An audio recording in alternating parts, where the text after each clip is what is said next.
Assalamu alaikum muhterem milletteşlerimiz. Türlü tübeklerde yaşavçı halkımız tırmışı bilen tanıştırığımızına devam ederiz. Siz Tatarlar programısını koruysunuz bugünkü çıkarılışta. Tatarstan Respublikası jurnalistleri Presturga Tüven Novgorod ülkesine yöneldi. Onlar oşa, sosyal şilterler oşa, şu birede yaşap yatkan halkının motor tip yaşavlarını ko'rsatdi. Bütün dünya Tatar Kongresining tilagi bu. Qozonda Tatar xalq hikayetleri canlandı. Yazılaşadımı? Hikayetler, hem onun obrazı aşıda. Nişe kol ko'rsatilgan. Ulpat şahıs Murat Karimovni esga olamiz. Tatar halkına barlıq kişini verirge, onun medeniyetin qaytarırga, onun tilin joğaltmasga, şunaga men özümü ömrümni beyledim. Оренбургда 5-нче тапкыр Татар кызы бәйгесе. Менә бүген без Әсәкәй районында. Бүген безнең 2 район кызы сайланды. Уфада алтын битлек премиясы иясе Илхам Валиев белән очрашу. Үз алдыма куйган барлык планнарым, барлык ниятләрем тормышка ашты, әлхәмдүлилләх, шөкер дип әйтергә кирәк. Tataristan Respublikasından jurnalistler türkümü Presturga Tuban Novgorod ülkesine yol aldı. Jurnalistler delegatsiyasının bütün Dünya Tatar Kongresi'nin massa kulem məlumat şaraları bilen işlev idaresi jitekçisi Gülnaz Şayxiyeva jitekledi. Jurnalistlerden işi karşı aldılar, onlar üzleri için nindi yanılıklar açtı. Bizning video yazmada.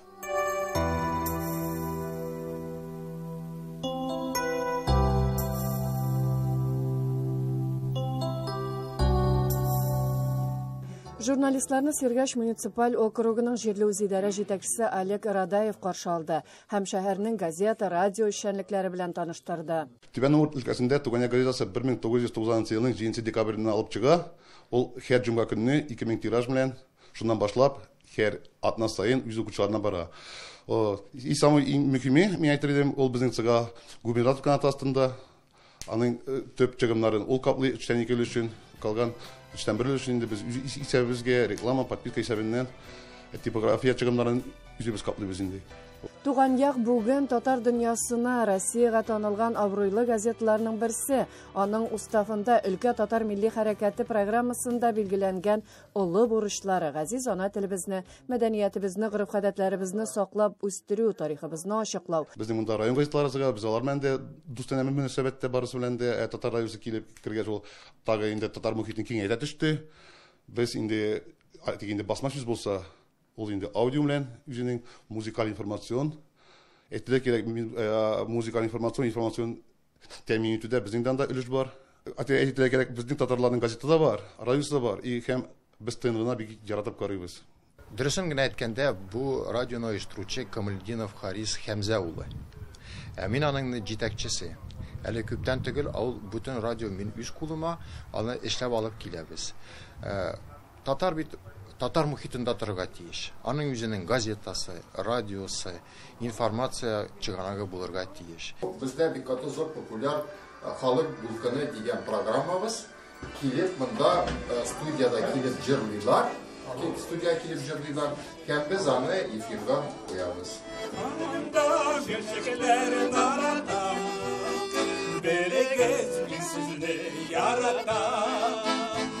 Татар радиосы Sergash 91.4 FM Түбән Новгород өлкәсендә татар телендә эшләп килүче бердән-бер радиостанция.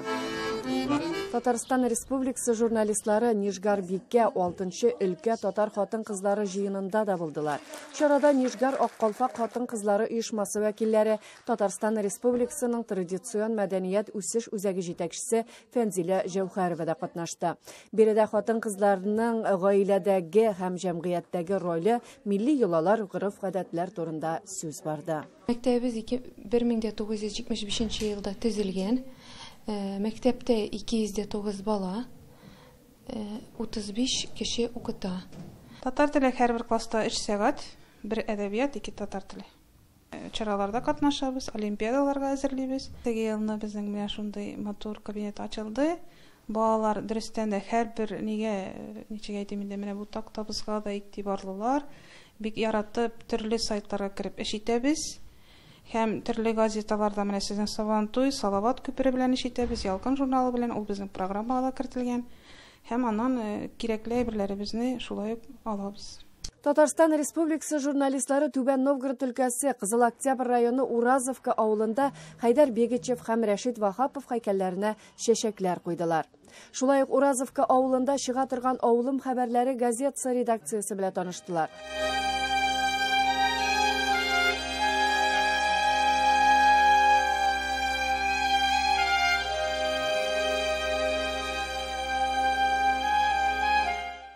Bu töреште мен катнашым бар. 1989 елның 29 апрелында бірінші таш қойылған еді.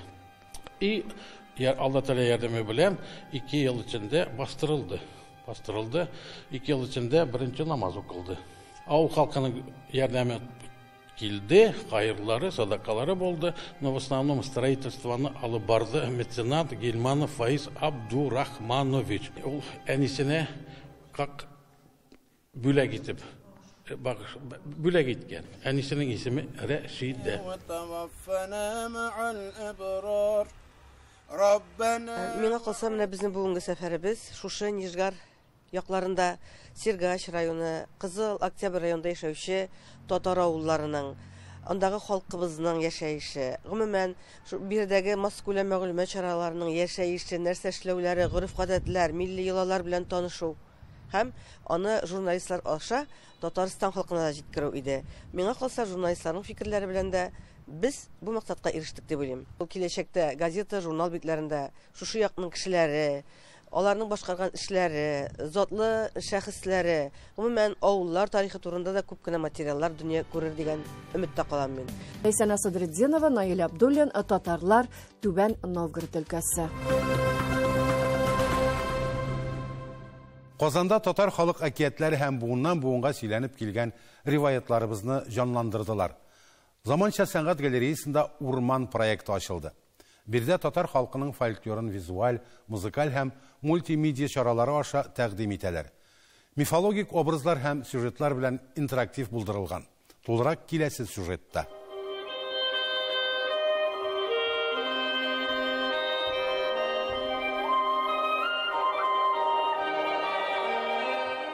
Күргәзмә залына үтүгә үк тылсымлы урманга кергән сыман буласың. Татар әкиятләрендәге кар урманда әлбәттә инде шүрәлеләр яши. Аның чәчәкләр арасында күккә карап ятканында, агачка уеп ясалганында күрергә мөмкин. Бакырдан иритеп ябыштырып һәм шүкеп ясалган шүрәле дә бар. Күргәзмә шадымы? Бигрәк тә нәрсә шад? Әкиятләр һәм аның образы ашыды. Biz моңардан ул әкиятләрне белә идек, безгә әниләр укыганнар һәм мәктәптә китаплар укыдык. Мы впервые в нашем музее создали вот такой вот комплексный проект для детей. И для нас это было очень важно и интересно. И, конечно же, благодарность огромная, что нас поддержал грант. Вот, потому что без него невозможно было сделать и мультимедиа, а все остальное было сделано в нашем музее. Вот этот сказочный мир, он зарождался от художника, чьим коллекцией мы владеем, Фейзрахман Аминова. Фейзрахман Аминов акварельче, графика техникасында иҗат итүче рәссам. Аның шүрәле әсәренә багышланган иллюстрацияләре гади рәсемнәр генә булып калмый, аерым бер әкияти дөнья кебек. Гомумән күргәзмәдә 14 авторның иҗаты тәкъдим ителгән. Иллюстрациялар бик таныш, чөнки без үстек Тукайны укып, Аминовның иллюстрацияларны бик матур иллюстрацияларны карап. Ул бит классик инде безнең. Аннары Илдар Зарипов, Кулысников, чын татар коллаж эшләнгән инде. Ул техника бүтән нацияда юк, халыкта юк.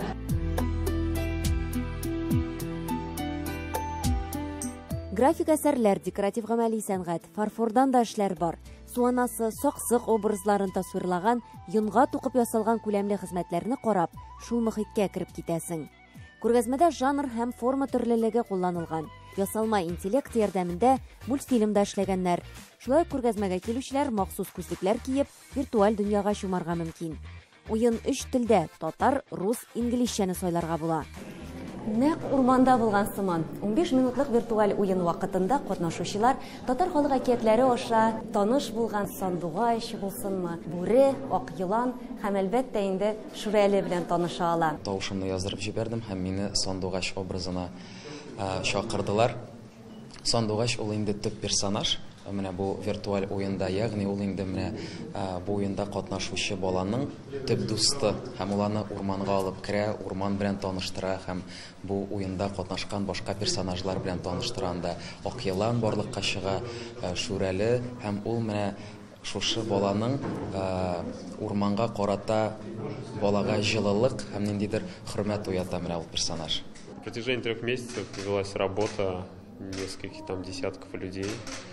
Поступила задача изобразить лес, мифологическая тема, все вот это, и с неким уклоном в аминовский стиль, то, что картина присутствует. И вот постарались изобразить, погрузиться в атмосферу его картин. Урман проекты моның белән генә тукталмый. Аны Кырлайдагы Тукай мемориаль комплексы, Болгар, аннан Чистай музей тыюлыкларында да тәкъдим итәргә уйлыйлар. Урман ул безнең мәдәни код һәм шуңа бәйле без аны мөмкин кадәр тулырак, аның күп катламнарын ачырга телибез.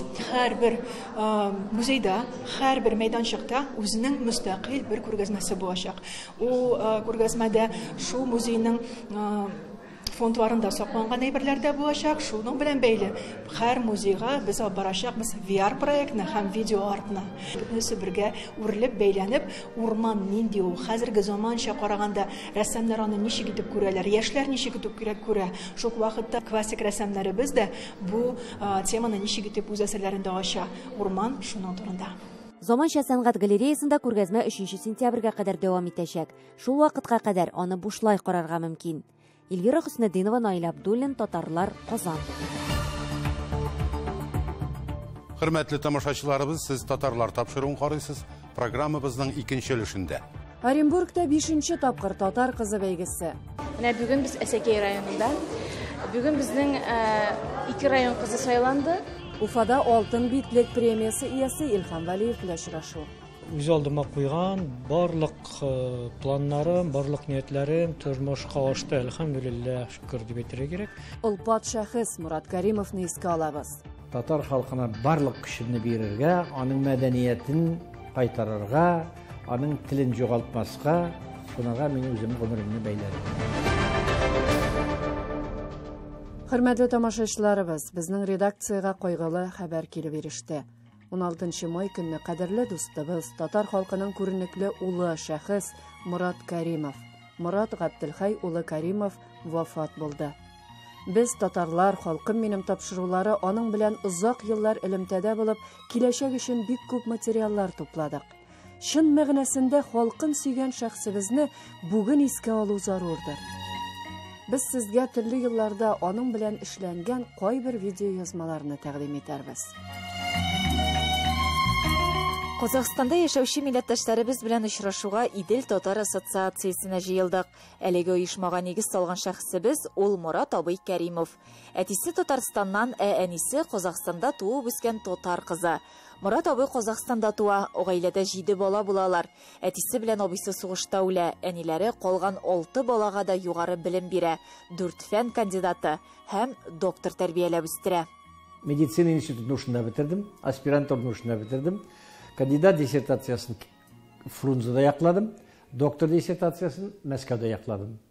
Профессор званием бар. Мине Ментимир Шарипович килешеп, Нурсултан Абишев белән Татарстанның вәкаләтле вәкил итеп тәгаенләделәр. Татар казак халкын дуслаштырырга, татар халкына барлык көчне бирергә, аның мәдәниятен кайтарырга, аның телен югалтмаска, шунага мин үзем гомеремне бәйләдем. Мурат Кәримов гайри үзенчәлекле шәхес, үзе табиб, онкология белгече, шул ук вакытта 2 республиканы, Татарстан белән Казахстанны якынайткан кеше. 85 яшьлек зур юбилейга Алматаның гына түгел, бөтен Казахстан иленең каймагы җыелган дисәк тә була. Туганнар, коллегалар, хезмәттәшләр, араларында табиблар да, сәясәтчеләр дә бар. Идел татар ассоциациясе вәкилләре дә монда. Һәрберсе иң җылы теләкләрен җиткерә. Наилә апа белән Мурат абый 2 бала үстергән. Хәзер алар гаиләләре белән Казанда гомер итә. Кызлары финанс-икътисад институтында доцент, уллары медицина университетында эшли. 3 оныклары бар. 90-га якынлашсалар да, һәр даим Казан белән Алматы арасында яшиләр. 2 шәһәрдә дә фатирлары, дуслары, туганнары бар Кәримовларның. Артта озын гомер юлы. Табиб, онколог, галим, шул ук вакытта сәясәтче, шул ук вакытта милли лидер һәм татар мәнфәгатьләрен кайгырткан шәхес.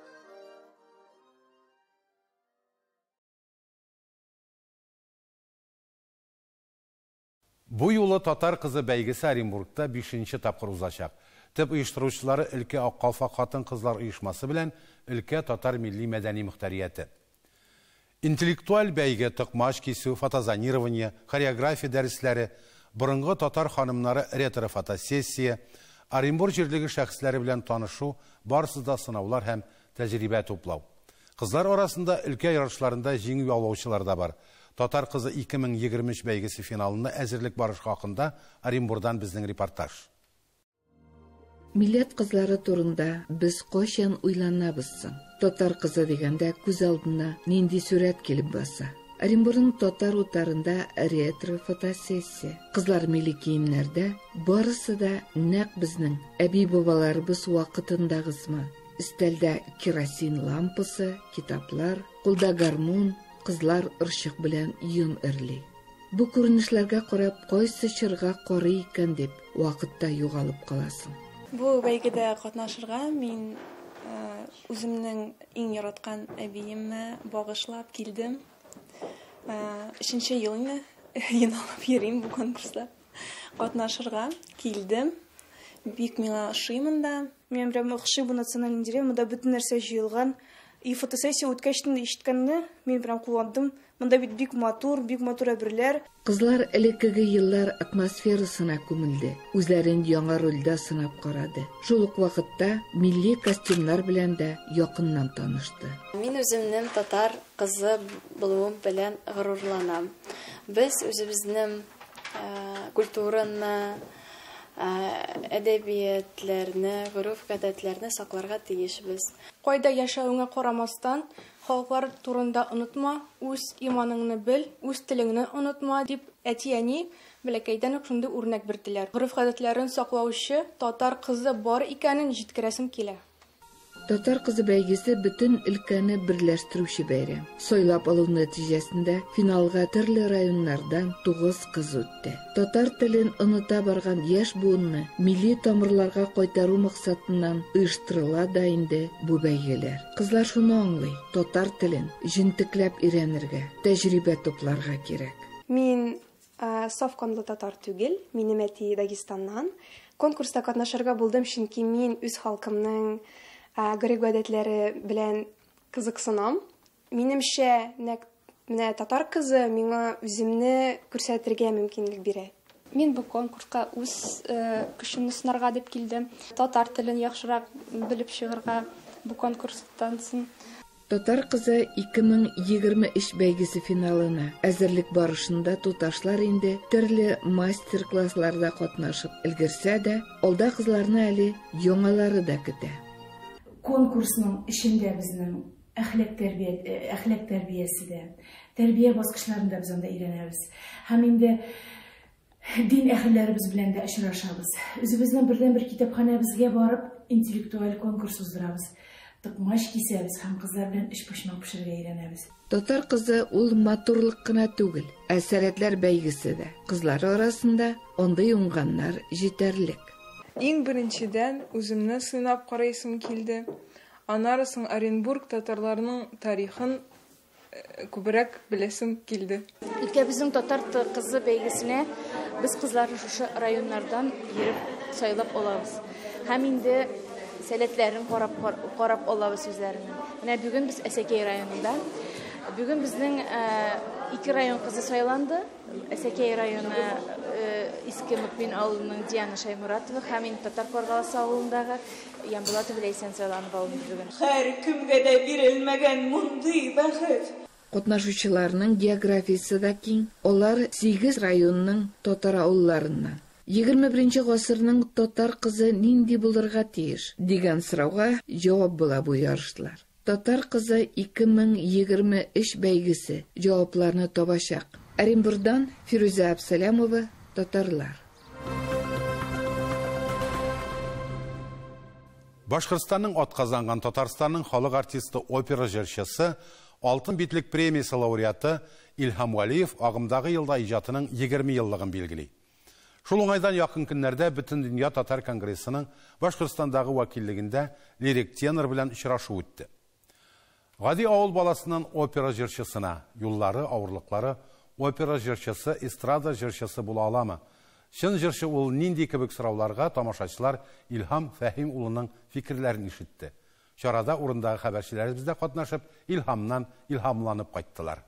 Комбураны, Оренбургның урамы дигән, менә шушы ниңгенә белән, шушы җырны өйрәнәлем, менә концертка кирәк ди. Өйрәндем инде, шуннан ошап киткәндер инде. Шуннан менә җырлау башланды инде мәктәп сәхнәләрендә. Туган ягы Чыкмагыш районы Имәнлекул сәхнәсенә 3нче сыйныфта аяк баскан Илһам Валиев үзенең балача хатирәләре белән бүлешә. Концертка гына кия торган туфлин өйдә онытып калдырып, район үзәге мәдәният йорты сәхнәсендә резин итектән чыгыш ясавын. Әтисе җитди һөнәр сайларга кушып 11нче сыйныфтан соң Уфа авыл хуҗалыгы институтының механика факультетына укырга керүен, күңеленә ятмаган укуны тәмамламавын берчә елмаеп, берчә күзләренә яшьләр килеп искә ала. Чакмагыш районына бару, ул битен РДК дибез инде. Ул безнең өчен инде белмим. Әлеге көндә Мәскәүнең Большой театрына барган кебек, шундый зур событие бит инде ул. Профессиональ иҗатының 20 еллыгын билгеләүче Илһам Валиев үз исемен Россиядә генә түгел, күрше илләрдә дә таныткан шәхес. Бүгенге көндә ул Уфа, Казан, Екатеринбург, Чиләбе, Астана, Маринка, зур театрларда опера сәхнәләрен бизәп торучы буларак билгеле. Шушы 20 ел эчендә эшләнгән, сәнгатьтә эшләнгән юлым белән, нәтиҗәләрем белән, әлхәмдүлилләх, шөкер дип әйтәм, бик канәгатьмен. Чарада Илһам Фәһим улының тормыш иптәше һәм кызы да катнаштылар. Әйткәндәй, Илһам белән Ләйсән мәктәп елларыннан таныш. Без бер-беребезгә бик зур терәп дип ышанам, чөнки бергә үстек, бергә шушы дәрәҗәгә җиттек. Аннан иң беренче миннән ишетә беренче тәнкыйть сүзләрен, шулай ук миннән мактау сүзләрен ишетә. Күп кенә белгечләр Илһам Валиевны Хәйдәр Бигичевтан соң иң мәшһүр татар теноры дип бәялиләр. Илһам Валиевның көчле тавышы бер генә тамашачыны да битараф калдырмый. Җырчыбыз, мәшһүр җырчыбыз булуына, аның иҗаты белән танышып, күрә алып, күзәтеп бара алу мөмкинлеге булуына бик шат һәм фақат горурлык хиссе генә барлыкка килә. Билгеле лирик тенорны ишетергә, күрергә дип килгән тамашачылар арасында күпчелек яшьләр булуы сөендерә. Димәк, югары сәнгать, халык җыры, моң темасы аларга кызыклы. Әтинең сүзләрен ислим инде Илһам дип сөйләгән. Шуңа минем өчен бик куанычлы булды беренчедән Илһам Валиевны күрү. Бик охшады, үземне кызыксындырган ниндидер сорауларга җавап алдым.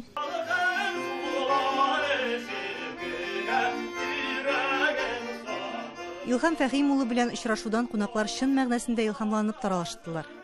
Уфадан Гөлшат Сафина, татарлар.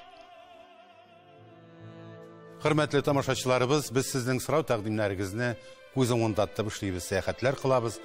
Авырлыкларга бирешмичә изге гамәлләр кылып, татар булуыбыз белән горурланып яшик. Исән-имин булыгыз.